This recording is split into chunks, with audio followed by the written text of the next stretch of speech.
അവളെ പെൺകുട്ടികൾക്കുള്ള കിടങ്ങിലേക്ക് കൊണ്ടുപോവുക. ഞാൻ അതിനകത്തേക്ക് കടന്നു ചെന്നു. ശൂന്യമായ ഒരിടം. ഞാൻ അമ്പരന്നു നിന്നു.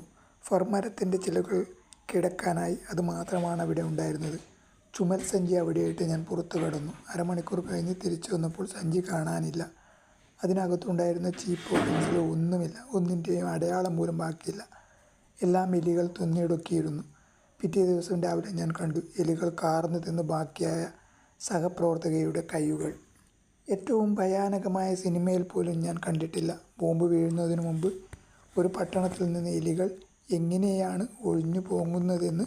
അത് സ്റ്റെലിൻഗ്രാഡിലായിരുന്നില്ല, വ്യായാസ്മയ്ക്ക് സമീപമായിരുന്നു. നേരം പുലർന്നപ്പോൾ വലിയ വലിയ എലിക്കൂട്ടങ്ങൾ നഗരവീഥിയിലൂടെ കടന്നുപോയി. ഒക്കെ പാടത്തേക്കാണ് നീങ്ങിയിരുന്നത്.